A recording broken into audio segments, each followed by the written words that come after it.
Hi hello, എല്ലാവർക്കും എൻ്റെ മറ്റൊരു വീഡിയോയിലേക്ക് സ്വാഗതം. ഒട്ടും പ്രതീക്ഷിക്കാത്തൊരു വീഡിയോ ആട്ടോ. ഞാൻ ഒറ്റയ്ക്ക് കൊല്ലം വരെ പോകാനായിട്ട് ബസ് സ്റ്റോപ്പിൽ നിന്നെയാണ്. 8:30 വന്നതാണ്. 10:30 ആയിട്ടും ബസ്സൊന്നും കിട്ടാത്തത് കൊണ്ട് ഞങ്ങളുടെ വണ്ടിക്ക് അങ്ങ് പോകാമെന്ന് തീരുമാനിച്ചു. അങ്ങനെ ഞങ്ങൾ യാത്രയായി.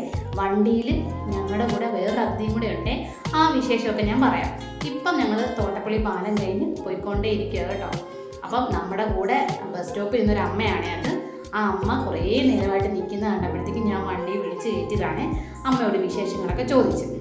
അമ്മ എങ്ങോട്ടാണ് പോകുന്നതൊക്കെ ചോദിച്ചപ്പോൾ നമ്മുടെ പോകുന്ന വഴിക്കാണ് മനസ്സിലായി. അതൊക്കെ ഞാൻ പറയാം. ഈ കാണുന്നതാണ് ഞാൻ പഠിക്കുന്ന കോളേജ്. ഇത് കായംകുളം MSM കോളേജാണ്. ഇവിടെയാണ് എല്ലാ ഞായറാഴ്ച ഞാൻ ക്ലാസ്സിന് വരുന്നത്. നമ്മുടെ കച്ചേരിമുക്കിൽ നിന്ന് 50 രൂപ പോയിന്റ് ഉണ്ട് കേട്ടോ ബസ്സിൽ. അപ്പം അമ്മ ഓച്ചിറ അമ്പലത്തിൽ ഭജന ഇരിക്കാനായിട്ട് പോകുക. ഇനിയിപ്പോൾ 1 മാസം കഴിഞ്ഞാൽ തിരിച്ച് വീട്ടിലോട്ട് പോകത്തുള്ളൂ. അപ്പോൾ അമ്മയുടെ കയ്യിൽ സഞ്ചിയും ബാഗും ഒക്കെ കണ്ടപ്പോഴത്തേക്കും നല്ല പ്രായം ചെന്ന ആളല്ലേ, ഒറ്റയ്ക്ക് ബസ്സിൽ പോകണ്ടെന്ന് ഓർത്താണ് ഞാൻ വിളിച്ച് വണ്ടി കയറ്റിയത്. പക്ഷേ കയറ്റി കഴിഞ്ഞപ്പോൾ എനിക്ക് മനസ്സിലായി ഒത്തിരി അറിവുള്ളൊരമ്മയാണ്, ഭാഗവതം വായിക്കുന്നതാണ്. കുറേ നേരം എന്നോട് പുരാണം എല്ലാം പറഞ്ഞു, കുറേ നല്ല കാര്യങ്ങൾ പറഞ്ഞു തന്നു, ഉപദേശിച്ചു. സമ്മാനമായിട്ട് എനിക്കൊരു വിഷ്ണു സഹസ്രനാമത്തിൻ്റെ ബുക്കൊക്കെ തന്നിട്ടാണ് കേട്ടോ അമ്മ പോകുന്നത്. അപ്പോൾ അമ്മയെ ഓച്ചിറ അമ്പലത്തിൽ വിടേണ്ടതുകൊണ്ട് നമ്മൾ പതുക്കെ വണ്ടി എടുത്തേ. നല്ല തിരക്കാണ്. ഇപ്പോൾ വൃശ്ചിക മണ്ഡല മഹോത്സവം നടക്കുന്നതുകൊണ്ട് അമ്പലത്തിൽ നല്ല തിരക്കാണ്. അപ്പോൾ അമ്മ നേരത്തെ അവിടെ ഭജന ഇരിക്കാനുള്ള കുടിലെല്ലാം എടുത്തിട്ടുണ്ട്. അമ്മ ഇനി പോയിട്ട് പിന്നെ വരാം മക്കളെ, ആദ്യമായിട്ട് കാണുന്ന കുറേ വിശേഷങ്ങൾ അമ്മ പറഞ്ഞു കേട്ടോ. ഒത്തിരി സന്തോഷമായി. അങ്ങനെ വണ്ടി അമ്പലത്തിൻ്റെ വാതിൽക്കെ നമ്മൾ ഒതുക്കിയിട്ട് ഏട്ടൻ അമ്മ ഇറക്കുവാണേ. കുറേ സഞ്ചിയൊക്കെ ഉണ്ടായിരുന്നു കേട്ടോ. എനിക്ക് കണ്ടപ്പോൾ ശരിക്കും സങ്കടമായിരുന്നു. അമ്മ ഏട്ടൻ സ്വന്തം അമ്മയെ പോലെ പിടിച്ചിറക്കി. അമ്മയ്ക്ക് ഭയങ്കര സന്തോഷം. അമ്മ ഏട്ടനെ പൈസ പിടിച്ചേൽപ്പിക്കുക, വേണ്ടെന്ന് പറഞ്ഞിട്ട് ആ ഒരു കുഞ്ഞ് എമൗണ്ട് ഏട്ടൻ്റെ പോക്കറ്റിലൊക്കെ വെച്ച് കൊടുക്കാൻ തിരിഞ്ഞ് നോക്കുമ്പോൾ അമ്മ എന്താ പറയുക, ക്ലാസ്സിൻ്റെ ഇടയിൽ കൂടെ എനിക്ക് ടാറ്റയൊക്കെ തന്നിട്ടാട്ടോ പോകുന്നത്. എനിക്ക് സങ്കടമായേ. അങ്ങനെ പിന്നെ ഞങ്ങൾ അങ്ങോട്ട് പോവാം കേട്ടോ.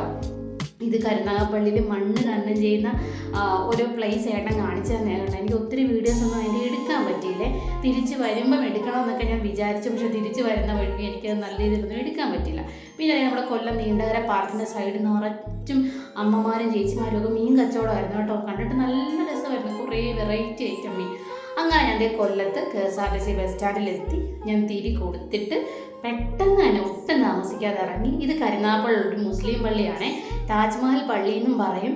അതിൻ്റെ ഏകദേശം നമ്മുടെ താജ്മഹൽ പോലൊക്കെ തന്നെ കേട്ടോ. അടുത്ത് കാണാൻ നല്ല രസമാണ് ആ പള്ളിയെ. എനിക്ക് ഇറങ്ങണമെന്നുണ്ടായിരുന്നു. റോഡ് പണി കാരണം നമുക്ക് വണ്ടി എങ്ങും നിർത്തിയിട്ടിട്ട് അങ്ങോട്ട് കയറാൻ പറ്റത്തില്ല, അത്ര തിരക്കാണ്. ഇനി ഒരു ദിവസം നമുക്ക് ഈ പള്ളിയുടെ മാത്രം വീഡിയോ ചെയ്യണമെന്ന് ഞാൻ വിചാരിച്ചു. താറ് അറിയാമല്ലോ, എനിക്ക് താറ് ഭയങ്കര ഇഷ്ടമാണ്. എപ്പോൾ എവിടെ പോയാലും ഫ്രണ്ടിലോ അല്ലെങ്കിൽ എവിടെയെങ്കിലും വെച്ച് താറ് കാണുമ്പോഴത്തേക്കും വല്ലാത്തൊരു സന്തോഷമാണ്. പിന്നെ നമ്മളത് തിരിച്ച് വരുന്ന വഴിക്ക് ഓച്ചിറ എത്തി. ആ അമ്മ ഇറക്കിയ സ്പോട്ടാണ് കേട്ടോ. ഇവിടെ വന്നപ്പോൾ ഞാൻ അമ്മയെ ഓർത്തേ. അപ്പം ഞാൻ ഓർത്തു ഇനി മക്കളുമായിട്ട് ഒരു ദിവസം വരാം, ഇവിടെ എല്ലാം കറങ്ങി ആ അമ്മ ഇനി കണ്ടിട്ടൊക്കെ പോകാമെന്ന് വിചാരിച്ചു. ഏട്ടനോട് പലതും ഞാൻ പറഞ്ഞു, നമുക്ക് അമ്പലത്തിൽ കയറി കറങ്ങാമെന്നൊക്കെ. മക്കളില്ലാത്തത് കൊണ്ട് വേണ്ട നമുക്ക് വേഗം പോകാമെന്നൊക്കെ പറഞ്ഞ് എന്നെ ഒരു വിധത്തിലാട്ടോ ആൾ കൊണ്ടുപോകുന്നത്. എനിക്ക് ഭയങ്കര ആഗ്രഹമായിരുന്നു ഓച്ചിറയിലേക്ക് ഒന്ന് കറങ്ങണമെന്ന്. പക്ഷേ ഏട്ടൻ സമ്മതിച്ചില്ല. അവിടെ ഞങ്ങളിത് പിന്നെ യാത്രയായി. പക്ഷേ പിന്നെ അങ്ങോട്ടായപ്പോഴത്തേക്ക് നല്ല മഴയായി. എനിക്കൊന്ന് ബാങ്കിൽ കയറണമായിരുന്നു. വേഗം തന്നെ ബാങ്കിൽ കയറി. ഇപ്പം 3 മണിയായി. മക്കൾ വരുന്നതിനെ കഴിയുമ്പോൾ വീട്ടിലെത്തണം. അപ്പോൾ ഇത്രയേ ഉള്ളൂ. എൻ്റെ വീഡിയോ ഇഷ്ടപ്പെട്ടെന്ന് വിചാരിക്കുന്നു. ഓക്കേ, ടാറ്റാ.